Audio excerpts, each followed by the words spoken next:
Hey everyone, welcome back to the hardware news recap of the week. In this one, we'll be talking about AMD's 3D V-Cache CPUs and when they're targeted for launch. It's been updated. We'll also be going over the Intel 12400 leaked benchmarks that pit it directly against the AMD i5-5600X, potentially outperforming it a bit.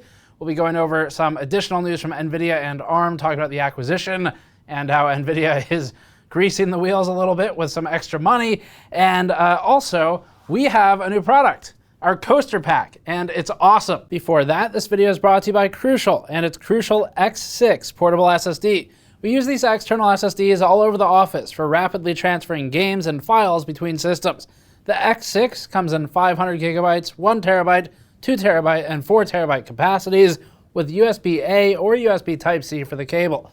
For a high-speed and high-capacity external drive from Crucial, click the link in the description below. Okay, so first of all, we're really excited about this one. We do a couple product launches a year for our own stuff on store.gamersnexus.net, and these just launched. It's a 4-pack of 4 different designed drink coasters available on the store and shipping now. We just announced these the other day in a big unveil video with a PC fan design for one of them to celebrate our upcoming fan testing machine. That's case fans, to be clear. We have a GPU silicon design, a CPU socket with LGA pins and VRM design, and a GN logo design with an insane amount of detail with stacked components. So these coasters are going to sell crazy fast because our bar runners have sold crazy fast and have done really well. We know these will do well. If you want to get one, grab it on the store. It's the beginning of a collectible series of coasters that we're working on. We have other designs that are in the works as well.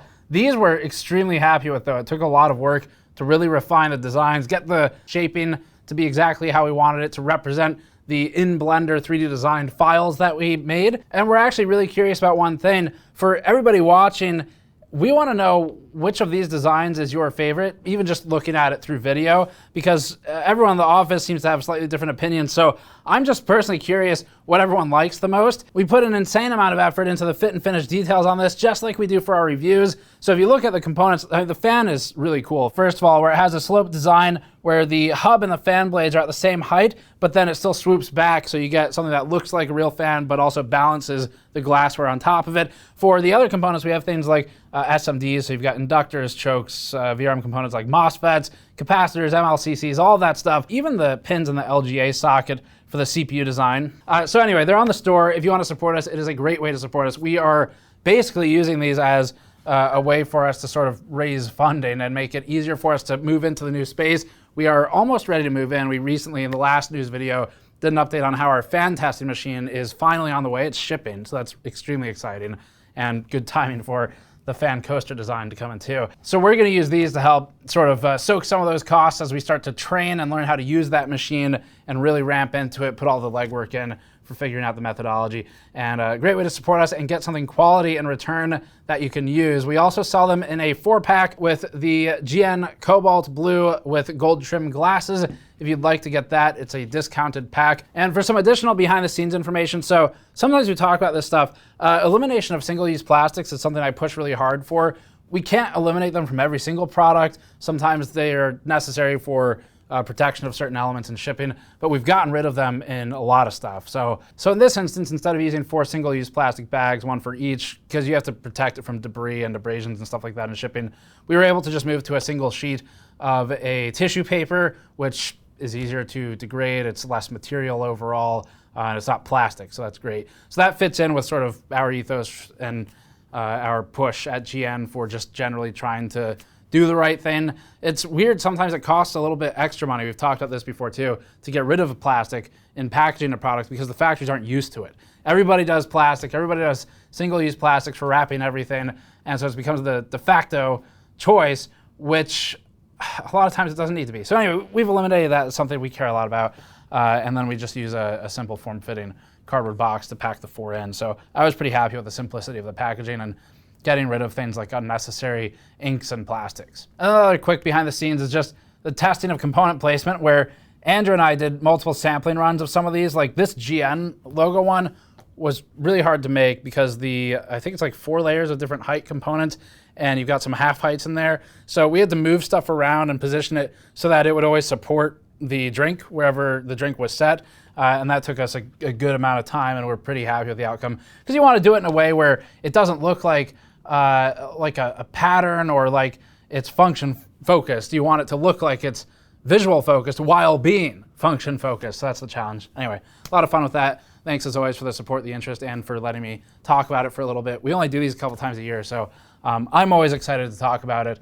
And even if you don't buy the stuff, it's kind of cool to learn about the manufacturing and behind the scenes and how the factories work, because it informs a few things. One is our factory tours, and the other one is our product reviews, where we have a better understanding of how stuff's actually made.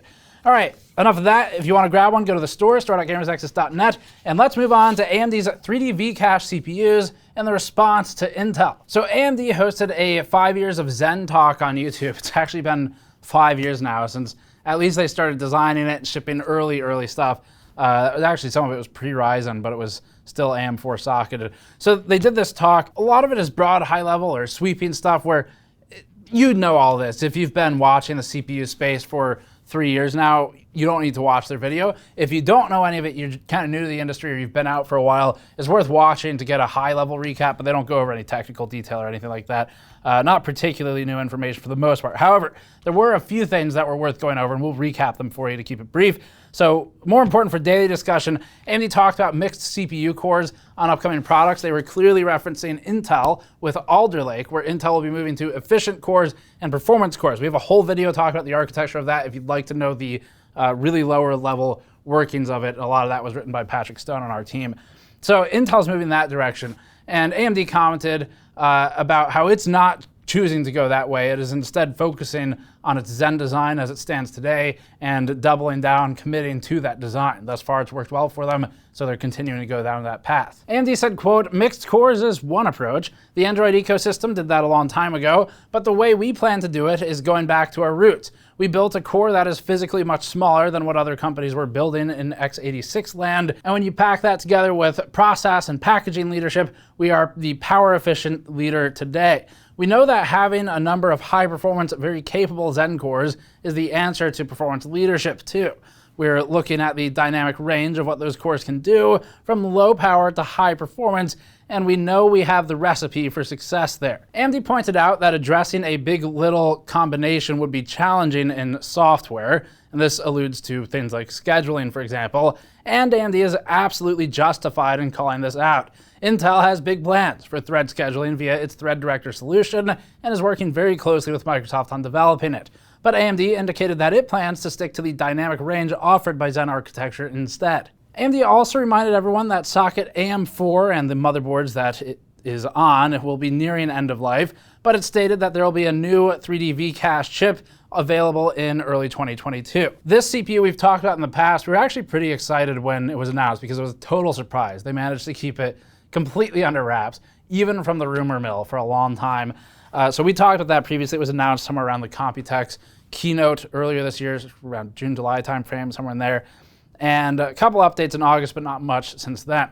So this is the solution that was originally targeted something like end of this year. It's going to be early 2022. It's still AM4, so it'll work in the existing motherboards, existing ecosystem. And this is the one that AMD is still noting has roughly a 15% average performance uplift in games versus the non-stacked cache chip options.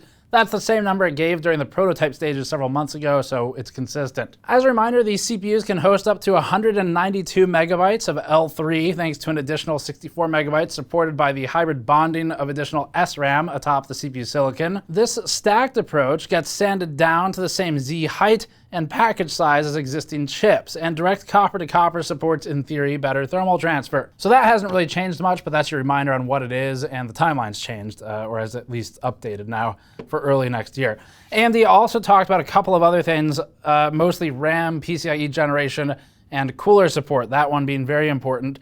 AMD's other announcements yielded a reminder that 2022 will be moving to DDR5 and PCIe Gen5 for Ryzen. AMD very specifically said, yes, it will be Gen 5, addressing, we suppose, some rumors or something out there.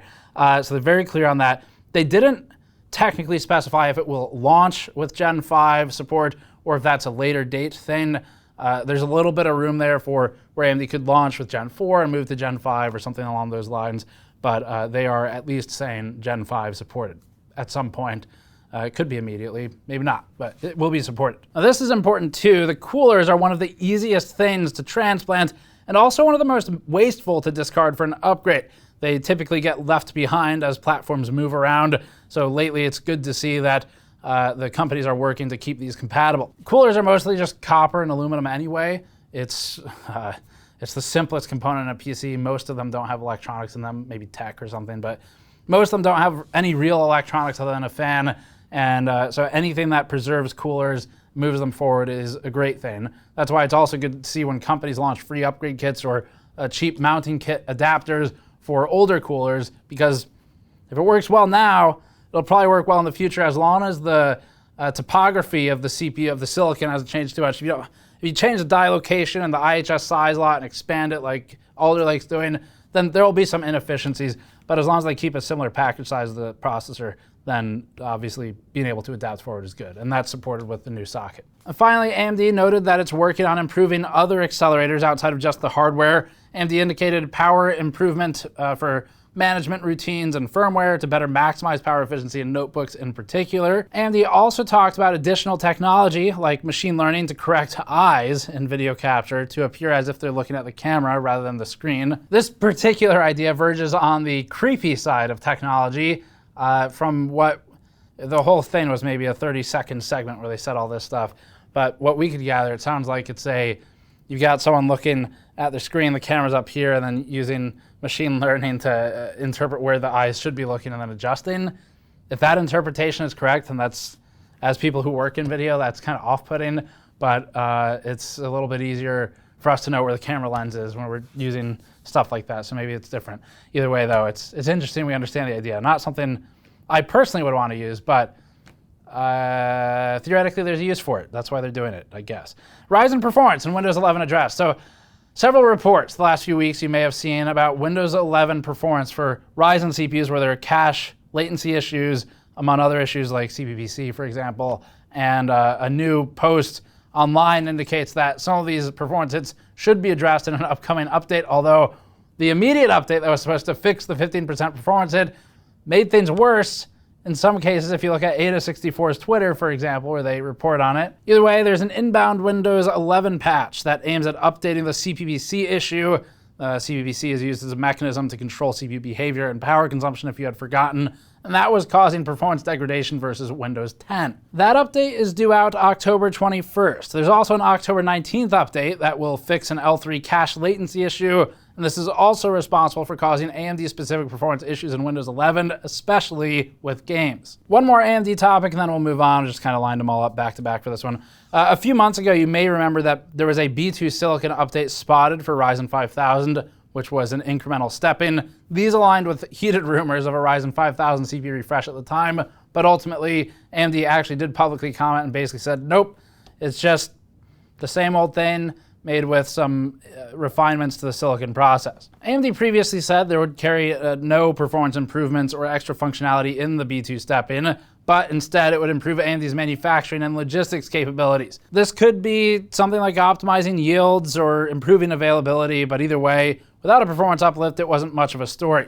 At the time, AMD cited a 6-month timeline to transition in-market Ryzen 5000 silicon at B0 over to the revised B2 step-in, and around 5 months later, it seems AMD is a little bit ahead of schedule, as reputable hardware leaker Momomo_US has spotted support for AMD's B2 step-in on AM4 motherboards from ASRock, MSI, and Asus. There shouldn't be anything that users need to do to support AMD's revised B2 silicon, as motherboard vendors already have B2 step-in on their motherboard support lists. And this could again be as simple as just it's easier for AMD to make, logistically or otherwise. It could also be something like a volt frequency improvement, although that may be just a byproduct of maturation of the process in general, but volt frequency would be about the best thing we would expect to see. They're saying no better performance though. Intel 6-core 1200, competitive with the 5600X, asterisk, according to leaks on the internet.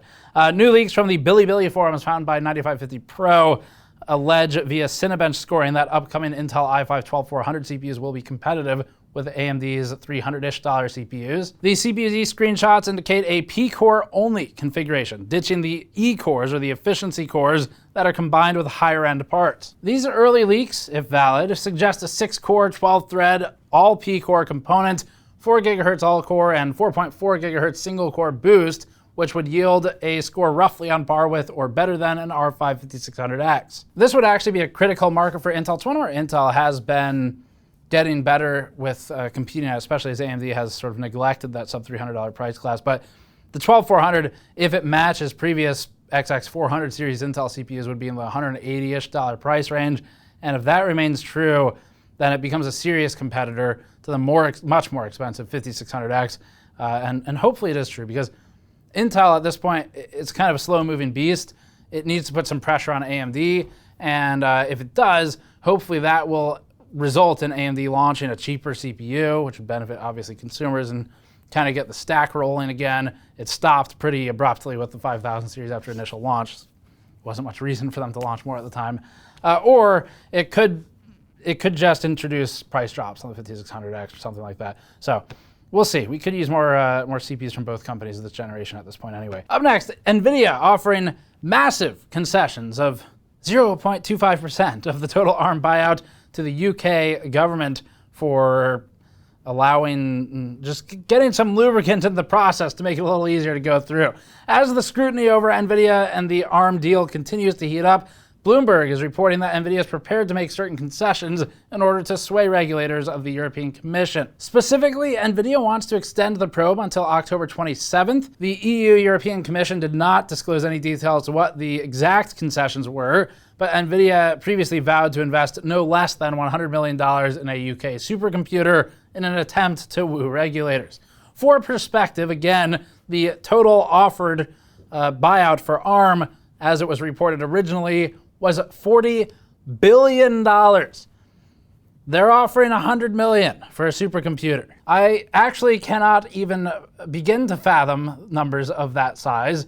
I imagine it went something along the lines of Jensen reaching under his couch or maybe into the oven where he keeps his GPUs, pulling out whatever money had fallen in there by accident, throwing it on the ground and telling the UK regulators, don't hurt your back when you pick it up. Either way, the reported buyout has been 40 to 54 billion, somewhere in that range for ARM.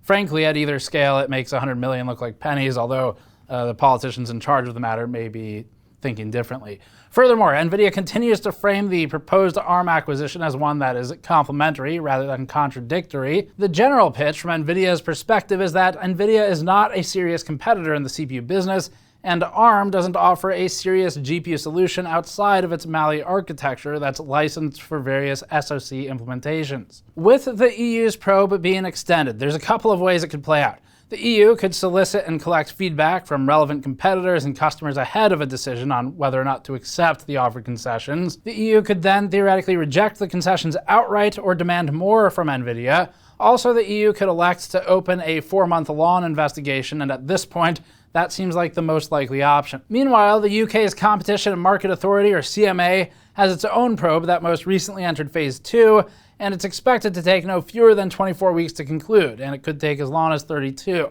The CMA has continued to cite concerns over national security as it reviews the proposed NVIDIA ARM deal, and that's on top of the maybe more obvious antitrust concerns that have piled up since the start of this. Up next, Intel is back in business again, according to Pat Gelsinger, following Bob Swan previously, the former CEO. So this started with IDM 2.0 and has followed through Gelsinger's multi-level strategy for regaining what he calls product leadership. He really likes the word leadership, uses it a couple times per sentence normally, but during a recent interview with, it's kind of like me using the word disappointing, or Jay using the word digress.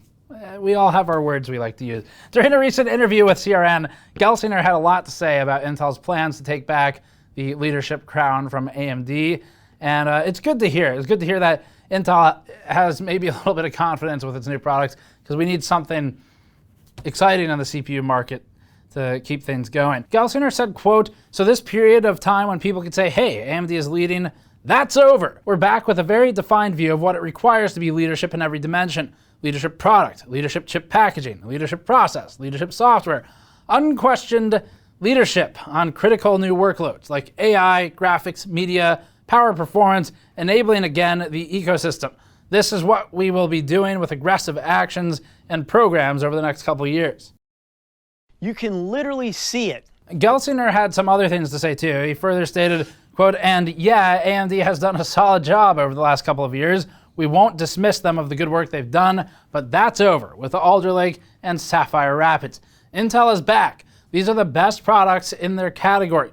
We have the best supply situation. We have the best quality software assets. The most respected, venerable technology brand in the industry. Gelsier's comments were not limited to just AMD. He also drew comparisons between himself and Steve Jobs, saying something about how Steve Jobs left Apple for 11 years and came back and brought it into a new era, and Gelsinger also left Intel for 11 years and learned a lot of things. And the quote was, "And I learned a lot of things." Gelsinger went on to say that Intel is working at a torrid pace, quotes there, and is working on making the company an unquestioned leader once again in every market it competes in. There's a lot of bravado here. It's not necessarily a bad thing. Hopefully Intel backs it up because, again, in all seriousness, Intel's working on CPUs and GPUs right now. It's going to fight a war on two fronts. AMD's been doing the same thing. NVIDIA is kind of positioning itself to go that way with ARM if it's able to acquire ARM, whatever it might say otherwise about not being a competitor technically in the CPU space. So if Intel can get into gear, it hopefully kick some of these other guys in the ass to get them into gear too. All right, Noctua releasing expensive fans now in black availability. Noctua, the king of trading on reputation for its cooling products, its support, and its performance focus, is now releasing its Chromax Black and Chromax White series. These variations include variations of the NH-U12A Chromax.Black, priced at a staggering $120. The NF-A12x25 fans are also updated at $33, and there's some $20 heatsink covers in the NA-HC7 and HC8 series. Some of these were already disproportionately expensive compared to alternatives, and a lot of it could be justified with brand credibility and reputation. However, price increasing further still for a color variation starts pushing some of the products into territory of being maybe untenable. In that regard, maybe they're for true Noctua fans, or something, as in like fans of the products. For who's buying it. The new line is called Chromax Black. There's Chromax White as well. It's already available. Let us know what you think of this deviation from brown down below. We are actually genuinely curious if people care enough to pay up for it. Up next, Microsoft, longtime king of hating repairable products, has maybe done a bit of a 180 or a 90 on the issue. It's got another 90 to go, but to make the 180, and hopefully it doesn't do another 180 after that like some of these companies do. But anyway, we're big fans of things that rotate. That's why we're getting a fantastic machine. Microsoft has maybe changed its stance on repairability.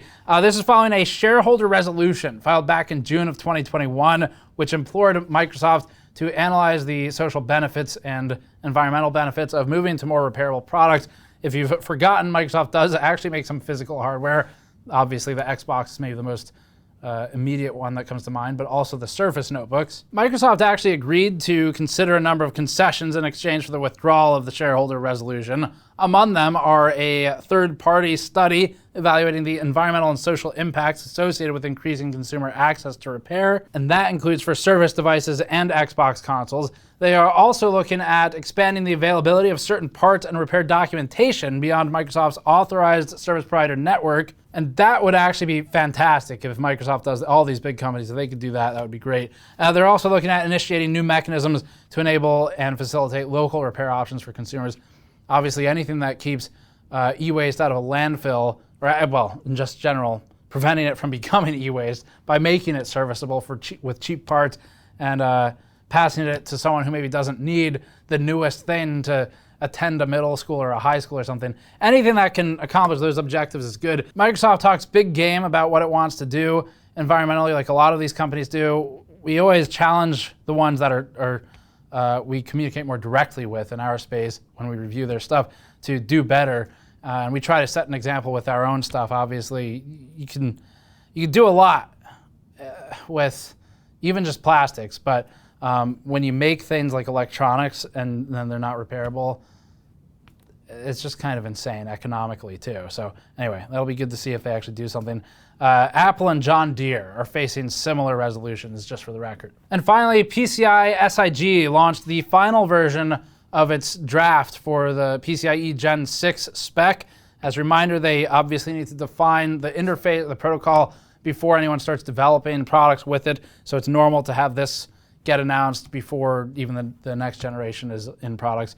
Version 0.9 puts the specifications in stone, and that includes a 64 gig transfer per second data rate, up to 256 gigabytes via by16, and a doubling of the bandwidth of the PCIe 5 spec. There's also PAM4 encoding and leveraging existing 56G PAM4. Flow control unit based encoding was listed, low latency forward error correction or FEC, and backwards compatibility with all previous generations of PCIe. That's it for this one. Thanks as always for watching. If you want to get more information, we published an RX 6600 review recently.